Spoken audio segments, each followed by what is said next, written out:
नमस्कार, स्वागत है आप सभी का डीडी न्यूज के इस खास बुलेटिन एक्सप्रेस 100 में, जहां हम लेकर आते हैं राजनीति, मनोरंजन, देश, दुनिया, खेल और व्यापार जगत की सभी खबरों को एक्सप्रेस अंदाज में। मैं हूं अश्विनी मिश्र। देखिए खबरें तेज रफ्तार से। दिल्ली हाईकोर्ट ने मुख्यमंत्री अरविंद केजरीवाल को करारा झटका देते हुए आबकारी नीति घोटाले से जुड़े मनी लॉन्ड्रिंग मामले में गिरफ्तारी को चुनौती देने वाली उनकी याचिका को खारिज कर दिया है। केजरीवाल ने अपनी गिरफ्तारी को गैर कानूनी बताते हुए तुरंत रिहाई की मांग की थी। कोर्ट ने कहा कि यह जमानत याचिका नहीं है। याचिकाकर्ता ने अपनी गिरफ्तारी को चुनौती दी है। लोकसभा चुनाव की तारीखों का हवाला देकर जांच में सहयोग से नहीं बचा जा सकता। अरविंद केजरीवाल की याचिका खारिज होने के बाद additional solicitor general SV Raju ने अदालत के फैसले को सही बताते हुए कहा कि कोर्ट ने सारी केस फाइल देखने के बाद फैसला किया है। भाजपा नेता शाहजाद पूनावाला ने अरविंद केजरीवाल पर हाईकोर्ट के फैसले का स्वागत किया है। उन्होंने कहा कि शराब घोटाले में केजरीवाल की भूमिका पूरी तरह से साफ हो गई है।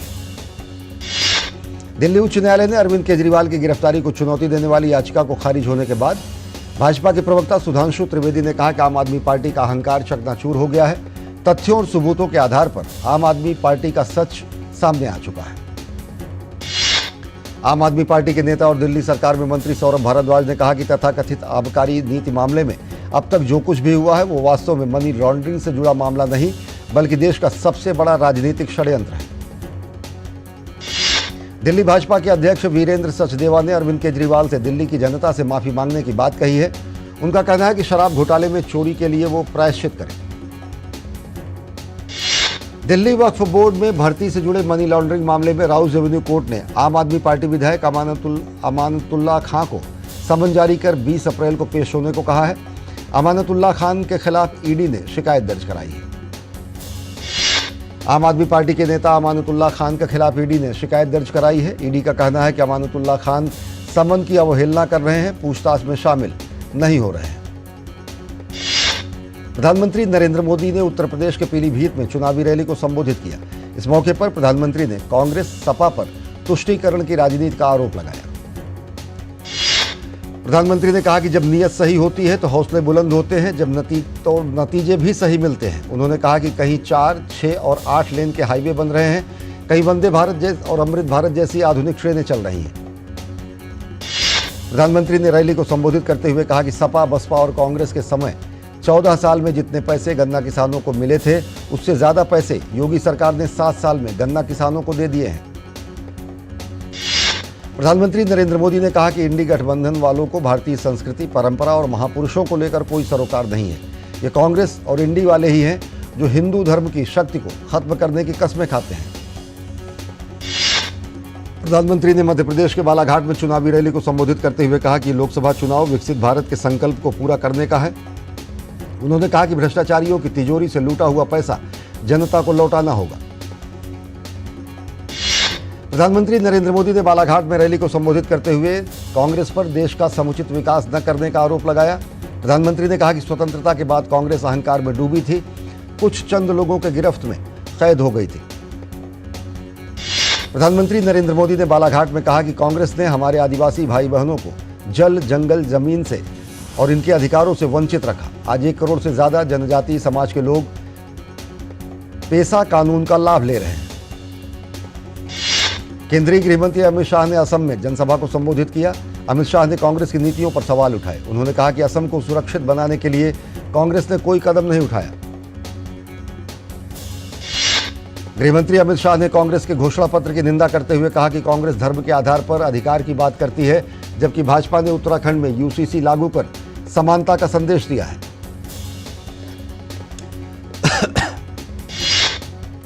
अरुणाचल के नामसाई में एक जनसभा को संबोधित करते हुए रक्षा मंत्री राजनाथ सिंह ने जनता से बीजेपी को वोट देने की अपील की। उन्होंने कहा कि प्रधानमंत्री के विकसित भारत के संकल्प को आगे ले जाने के लिए बीजेपी की अध्यक्षता वाली एनडीए को भरपूर समर्थन की जरूरत है। मुख्यमंत्री योगी आदित्यनाथ ने उत्तर प्रदेश के रामपुर में विशाल जनसभा को संबोधित किया। उन्होंने पहले की सरकारों पर समाज को बांटने का आरोप लगाते हुए कहा कि हमने चेहरा देखकर योजनाओं का लाभ नहीं दिया है। उत्तर प्रदेश के मुख्यमंत्री योगी आदित्यनाथ ने कहा कि पहले गरीब, मजदूर, व्यापारी अपने आप को असुरक्षित महसूस करते थे। उन्होंने कहा कि आज देश में कानून का राज है। पूर्व केंद्रीय मंत्री चौधरी वीरेंद्र सिंह ने भाजपा से वापस कांग्रेस का खेमा अपना लिया है। वीरेंद्र सिंह 10 साल पहले कांग्रेस छोड़कर बीजेपी में शामिल हुए थे। आज हरियाणा के पूर्व मुख्यमंत्री भूपेंद्र सिंह हुड्डा और अन्य बड़े नेताओं की मौजूदगी में उन्होंने कांग्रेस ज्वाइन किया। कांग्रेस नेता रणदीप सुरजेवाला ने दिल्ली में कहा कि चौधरी वीरेंद्र सिंह, प्रेमलता सिंह, बृजेंद्र सिंह और अन्य लोगों के आने से कांग्रेस हरियाणा में और मजबूत होगी। किसान और गरीब की लड़ाई और ज्यादा शक्तिशाली होगी। महाराष्ट्र में विपक्षी गठबंधन महाविकास आघाड़ी आगामी लोकसभा चुनाव के लिए सीट बंटवारे का समझौता हो गया है। राज्य में उद्धव ठाकरे की गुट वाली शिवसेना 21 सीटों पर चुनाव लड़ेगी, जबकि कांग्रेस 17 सीटों पर चुनाव लड़ेगी। एनसीपी शरद पवार गुट को 10 सीटें मिली हैं। मुंबई में महाविकास आघाड़ी की एक साझा प्रेस कॉन्फ्रेंस हुई। इसमें एनसीपी शरद पवार गुट के प्रमुख शरद पवार, उद्धव ठाकरे, बाला साहब थोराट, पृथ्वीराज चव्हाण, नाना पटोले, जयंत पाटिल, संजय राउत और महाविकास आघाड़ी के अनेक प्रमुख नेता मौजूद रहे। बीजेपी के राष्ट्रीय प्रवक्ता सैयद शाहनवाज हुसैन ने बिहार में महागठबंधन पर सवाल खड़े किए। उन्होंने महागठबंधन पर चुटकी लेते हुए कहा कि बिहार में उम्मीदवार उन्हें नहीं मिल रहे हैं। उत्तर प्रदेश के मुख्यमंत्री योगी आदित्यनाथ ने पीलीभीत में जनसभा को संबोधित करते हुए कहा कि गुरु नानक देव का जन्म जिस भूमि पर हुआ था, कभी वो अखंड भारत का हिस्सा था, लेकिन कांग्रेस की कुटिल चालों से देश का विभाजन हुआ, जबकि पीएम नरेंद्र मोदी ने करतारपुर कॉरिडोर का निर्माण संभव कराया। 12 राज्यों और केंद्र शासित प्रदेशों में दूसरे चरण में होने वाले मतदान के लिए कुल 1206 उम्मीदवार चुनावी मैदान में हैं, जिसमें मणिपुर सीट के लिए 4 उम्मीदवार भी शामिल हैं। लोकसभा के दूसरे चरण के लिए होने वाली 88 सीटों पर 2633 उम्मीदवारों ने नामांकन दाखिल किया है। केरल की 20 सीटों पर सबसे अधिक 500 नामांकन दाखिल किए गए हैं, जबकि उसके बाद कर्नाटक में 491 नामांकन 14 सीटों के लिए दाखिल किए गए हैं। पश्चिम बंगाल कांग्रेस अध्यक्ष अधीर रंजन चौधरी ने बंगाल की मुख्यमंत्री ममता बनर्जी पर करारा हमला बोला। अधीर रंजन चौधरी ने कहा कि बंगाल के घोटाले कोर्ट के फैसले की बदौलत उजागर हुए हैं। उन्होंने ममता बनर्जी पर आम लोगों को गुमराह करने का आरोप लगाया। नेशनल कॉन्फ्रेंस के नेता जम्मू कश्मीर के पूर्व मुख्यमंत्री ओमर अब्दुल्ला ने जम्मू कश्मीर में लोकसभा सीटों के लिए हुए विपक्षी गठबंधन से पीडीपी को बाहर रखने पर कहा कि लोकसभा की सीटें सीमित थी, लेकिन विधानसभा चुनाव में इनका ख्याल रखा जाएगा। कांग्रेस नेता रेणुका चौधरी ने पार्टी के घोषणा पत्र पर प्रधानमंत्री नरेंद्र मोदी की कड़ी टिप्पणी की आलोचना की है। अपने बयान में उन्होंने कहा कि कांग्रेस के घोषणा पत्र पर उन्हें बोलने का हक नहीं है। उत्तराखंड के मुख्यमंत्री पुष्कर सिंह धामी ने पौड़ी गढ़वाल में एक रैली को संबोधित किया। उन्होंने कहा कि कांग्रेस पार्टी के पास कोई विजन नहीं है। उन्होंने कहा कि जब भी इनको सत्ता में आने का मौका मिला है, इन्होंने अपनी तिजोरियां भरने के अलावा कोई काम नहीं किया है। बिहार के पूर्व उप मुख्यमंत्री और राजद नेता तेजस्वी यादव ने भाजपा पर हमला बोलते हुए कहा कि बिहार में भाजपा के लोग डरे हुए हैं। साथ ही साथ उन्होंने बिहार की जनता के भविष्य के लिए काम करने की बात कही। रक्षा मंत्री राजनाथ सिंह ने कांग्रेस पर जोरदार हमला बोला।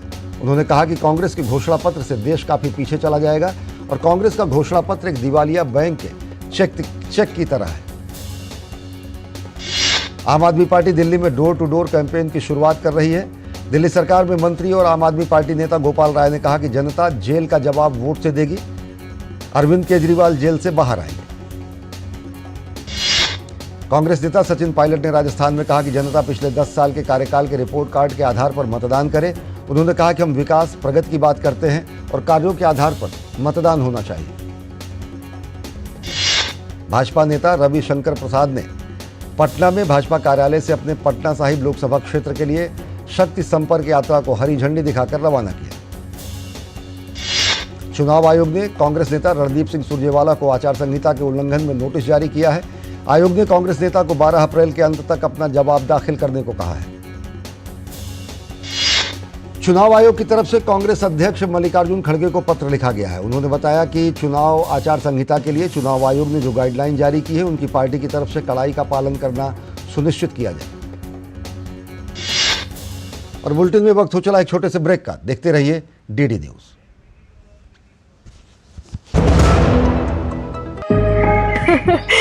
हाँ हाँ, देखो जी भर के अपना ही है और अपने ही वोट से बने हैं बड़े बड़े पुल देश भर में। हमारी लाइफ तो निकल गई बेटा। हमारे टाइम तो अटकाना, फटकाना, लटकाना यही कल्चर होता था, पर तुम लोगों के लिए बड़े काम करने वाला बैठा है। सिर्फ 10 साल की स्पीड देख लो, अटल सेतु से अटल टनल देख लो, चिनाब ब्रिज से बोगीबील ब्रिज देख लो, और इतना करके भी मोदी जी कहते हैं ये तो अभी ट्रेलर है। हमारे सपने पूरा करने की गारंटी मोदी जी की, तो उनको जिताने की गारंटी किसकी? हम बाप बेटी की। कमल का बटन दबाएं, भाजपा को जिताएं। ब्रेक के बाद आप सभी का स्वागत है। देखिए खबरें तेज रफ्तार से। लोक जनशक्ति पार्टी रामविलास के राष्ट्रीय अध्यक्ष चिराग पासवान ने आज भारतीय जनता पार्टी के राष्ट्रीय अध्यक्ष जेपी नड्डा से मुलाकात की। मुलाकात के बाद चिराग पासवान ने कहा कि बिहार की 40 सीटें जीतना हमारा प्रमुख लक्ष्य है।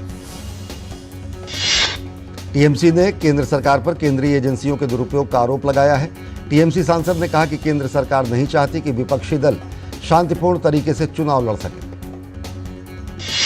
दिल्ली स्थित चुनाव आयोग के मुख्यालय के बाहर धरना देने के लिए टीएमसी पार्टी के नेताओं ने दिल्ली पुलिस द्वारा हिरासत में लिए जाने के बाद उन्हें रिहा कर दिया गया। नॉर्थ दिल्ली के डीसीपी ने कहा कि हमने उन्हें रिहा कर दिया था, लेकिन वे अपनी इच्छा से यहां बैठे रहे। चैत्र नवरात्र का पर्व देश भर में हर्षोल्लास के साथ मनाया गया। नवरात्र के पहले दिन मां शैलपुत्री की विशेष पूजा अर्चना की गई।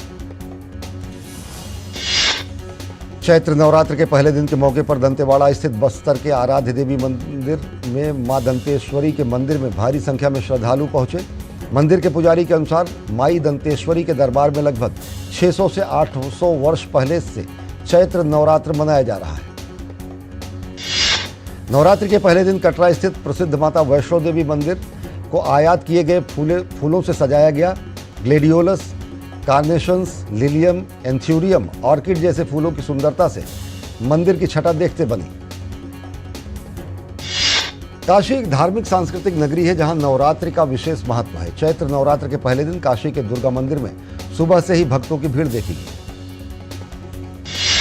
महाराष्ट्र में गुड़ी पड़वा उत्सव के अवसर पर कोल्हापुर में शोभा यात्रा निकाली गई, जिसमें बड़ी संख्या में लोग शामिल हुए। चैत्र नवरात्र के पहले दिन झारखंड के प्रसिद्ध देवघर में बाबा वैद्यनाथ धाम मंदिर में पूजा अर्चना करने के लिए बड़ी संख्या में श्रद्धालु एकत्रित हुए। नैनीताल जिले के बेताल घाट क्षेत्र के मल्ला गांव से नेपाली मूल के मजदूरों को टनकपुर ले जा रही बोलेरो जीप गहरी खाई में गिर गई। सोमवार देर रात हुए हादसे में चालक सहित 8 लोगों की मौत हो गई। प्रवर्तन निदेशालय ने तमिलनाडु की राजधानी चेन्नई समेत कई शहरों में छापेमारी की। ईडी जफर सादिक के 2000 करोड़ रुपए के ड्रग्स मामले में चेन्नई समेत दूसरे 35 ठिकानों पर छापेमारी की। जफर सादिक पहले डीएमके पार्टी से जुड़ा हुआ था, जिसे बाद में पार्टी से निकाला गया। 2000 करोड़ ड्रग्स की बरामदगी के बाद एनसीबी ने जफर को गिरफ्तार किया था और फिलहाल वो जांच एजेंसी की हिरासत में है। श्री नानक मत्ता साहिब गुरुद्वारा डेरा कार सेवा के प्रमुख बाबा तरसेम सिंह हत्याकांड का मुख्य शूटर अमरजीत सिंह बिट्टू उत्तराखंड में एनकाउंटर में मारा गया। एसटीएफ और हरिद्वार पुलिस ने उसे मुठभेड़ में मार गिराया। पीडीपी प्रमुख महबूबा मुफ्ती ने श्रीनगर में कहा कि हम कश्मीरी लोग चाहते हैं कि हमारे कश्मीरी पंडित वापस आएं और वैसे ही रहें जैसे हम रहते हैं। भाजपा ने उन्हें एक हथियार के रूप में इस्तेमाल किया है। छत्तीसगढ़ के नारायणपुर में आईटीबीपी ने नक्सली स्मारक को ध्वस्त कर दिया। आईटीबीपी की कार्रवाई से न सिर्फ नक्सलियों को कड़ा संदेश दिया गया, बल्कि स्थानीय निवासियों के मन में भी सुरक्षा बलों के प्रति विश्वास पैदा हुआ। जमीन घोटाला मामले में ईडी ने झारखंड से तीसरे आरोपी मोहम्मद सद्दाम को गिरफ्तार किया। इससे पहले इस केस में पूर्व मुख्यमंत्री हेमंत सोरेन और भानु प्रताप प्रसाद की गिरफ्तारी हो चुकी है। उच्चतम न्यायालय ने एक फैसले में कहा कि जलवायु परिवर्तन जीवन के अधिकार की संवैधानिक गारंटी को प्रभावित करता है। ऐसे में सरकार की जिम्मेदारी है कि जलवायु संरक्षण के उपायों पर ठोस कदम उठाए और नागरिकों को मिले जीवंत अधिकार। बीआरएस नेता के कविता को दिल्ली के राउस एवेन्यू कोर्ट से बड़ा झटका लगा है। कोर्ट ने के कविता को 23 अप्रैल तक न्यायिक हिरासत में भेज दिया है। दिल्ली आबकारी नीति मामले में के कविता की न्यायिक हिरासत आज खत्म हो रही थी। पिछले 3 दिनों से जारी रिकॉर्ड बढ़त के बाद घरेलू शेयर बाजार लाल निशान के साथ बंद हुआ। सेंसेक्स 59 अंक टूटकर 74,684 पर बंद हुआ। सप्ताह के दूसरे कारोबारी दिन निफ्टी 24 अंक कमजोर होकर 22,643 के अंक पर बंद हुआ। Blue star limited blue star limited ने रूम एसी की अपनी नई रेंज का अनावरण किया है, जिसमें किफ़ायती और फ्लैगशिप प्रीमियम रेंज भी शामिल है। कंपनी ने अलग अलग कीमतों वाले 100 से अधिक नए मॉडल लॉन्च किए हैं। दुनिया भर में सोने की कीमतों में तेजी थमने का नाम नहीं ले रही है। देश में 24 कैरेट वाले सोने की कीमत 230 रुपये बढ़कर 71,510 रुपये प्रति 10 ग्राम पर पहुंच गई। इनकम टैक्स डिपार्टमेंट उन टैक्स पेयर्स को बड़ी राहत दी है जिनके हाउस रेंट अलाउंस यानी एचआरए के डेटा बेमेल हो रहे थे। आयकर विभाग ने कहा कि एचआरए दावों से संबंधित मामलों को फिर से खोलने की खबरें निराधार हैं। मेटल स्टॉक्स में तूफानी तेजी देखने को मिली। Hindustan zinc, Hindustan copper, SAIL और वेदांता के शेयरों में मंगलवार को 17% का उछाल आया। चौथी तिमाही के मजबूत बिजनेस अपडेट्स, चीन के अमेरिका में सुधरते मैन्युफैक्चरिंग आउटलुक की वजह से मेटल शेयरों में तेजी देखने को मिली। अंतर्राष्ट्रीय स्तर पर कच्चे तेल की कीमतों में तेजी आने के बावजूद घरेलू स्तर पर पेट्रोल और डीजल के दाम में टिकावट रही। दिल्ली में पेट्रोल 94 रुपये 72 पैसे प्रति लीटर और डीजल 87 रुपये 62 पैसे प्रति लीटर रहा। एक रिपोर्ट में अनुमान जताया गया है कि इस साल की पहली छमाही में मीडिया और मनोरंजन उद्योग में पढ़ाई पूरी करके निकले युवाओं की भर्ती में 3% की गिरावट देखी गई है। स्टेट बैंक ऑफ इंडिया ने अपने कस्टमर्स को खुशखबरी दी है। एसबीआई ने अपने वीकेयर स्पेशल एफडी और अमृत कलश स्कीम में निवेश को डेडलाइन को बढ़ा दिया है। 30 सितंबर 2024 तक इस स्कीम में निवेश किया जा सकता है। यूपीआई को बढ़ावा देने के लिए अब फोन पे ने सिंगापुर टूरिज्म बोर्ड के साथ पार्टनरशिप की है। इस साझेदारी के बाद अब यूपीआई यूजर सिंगापुर में भी आसानी से फोन पे के जरिए लेन देन कर सकते हैं। पेटीएम पेमेंट्स बैंक लिमिटेड के प्रबंध निदेशक और सीईओ सुरेंद्र चावला ने व्यक्तिगत कारणों से इस्तीफा दे दिया है। पेटीएम पेमेंट्स बैंक की प्रवर्तक कंपनी 197 कम्युनिकेशंस लिमिटेड ने शेयर बाजारों को एक नियामक फाइलिंग में जानकारी दी है।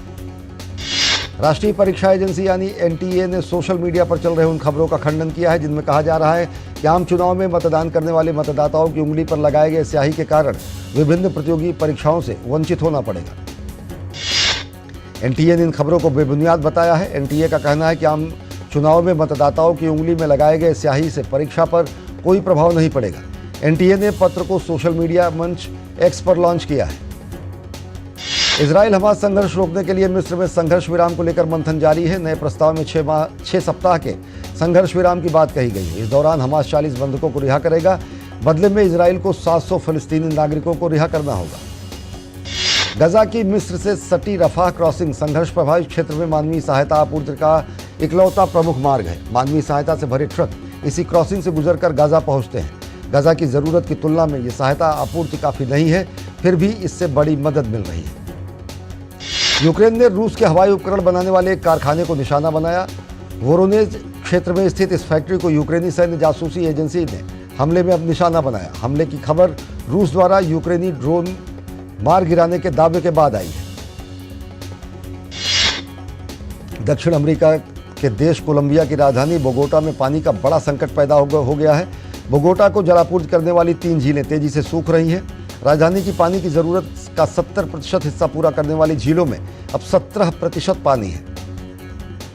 रूस के विदेश मंत्री सर्गेई लावरोव अपने 2 दिवसीय चीन दौरे पर हैं। अपनी इस यात्रा के दौरान लावरोव ने चीन के राष्ट्रपति शी जिनपिंग से मुलाकात की। वेटिकन सिटी के विदेश मंत्री पॉल रिचर्ड गैलाघर फिलहाल वियतनाम यात्रा पर हैं। इस यात्रा के दौरान उन्होंने अपने वियतनामी समकक्ष से मुलाकात की। इसके अलावा वियतनाम के प्रधानमंत्री फाम मिन चिन से भी वे मुलाकात करेंगे। ब्रिटेन के राजा चार्ल्स को उनके चित्र वाले नए बैंक नोट भेंट किए गए। बैंक ऑफ इंग्लैंड ने कहा कि नए बैंक नोट 5 जून से ब्रिटेन में प्रचलन में आ जाएंगे। जापान में कोलेस्ट्रॉल कम करने का उपयोग किए जाने वाले बेनिकोजो कोलेस्टे हेल्प समेत कई उत्पादों का सेवन करने के बाद अब लगभग अस्पताल में भर्ती होने वालों की संख्या बढ़कर 212 हो गई है। अमेरिकी एडमिरल जॉन एक्विलिनो ने कहा है कि दक्षिण चीन सागर में चीन की हरकतें इस बात का उदाहरण है कि बलपूर्वक क्षेत्रीय स्थान हासिल करने की कोशिश कर रहा है चीन और इस क्षेत्र में अस्थिरता पैदा कर रहा है। और बुलेटिन में वक्त हो चला एक छोटे से ब्रेक का। देखते रहिए डीडी न्यूज। लाखों की संख्या में श्रद्धालु पहुंचे अयोध्या। बरसों की प्रतीक्षा के बाद हमारे अयोध्या तो गौरव लौटा है। नहीं तो पहले टेंट, टूटे घाट, गंदगी, कोई फैसिलिटी नहीं। और अब काशी देखो, केदारनाथ देखो, उज्जैन देखो, सोमनाथ देखो, सब भव्य दिव्य। और मोदी जी कहते हैं ये तो बस ट्रेलर है, आस्था का परचम लहराता रहे। ये है मोदी की गारंटी, इसलिए हमारा पहला वोट मोदी को। ये है हमारी भी गारंटी। कमल का बटन दबाएं, भाजपा को जिताएं। ब्रेक के बाद आप सभी का स्वागत है। देखिए खबरें तेज रफ्तार से। चीन के विदेश मंत्रालय ने ऑकस सुरक्षा समझौते और इसमें जापान को शामिल किए जाने की निंदा की है। विदेश मंत्रालय के प्रवक्ता माओ निंग ने कहा कि हम शिविरों के बीच टकराव के निर्माण का समर्थन नहीं करते। हम परमाणु प्रसार के जोखिम को बढ़ाने और हथियारों की होड़ तेज करने का विरोध करते हैं।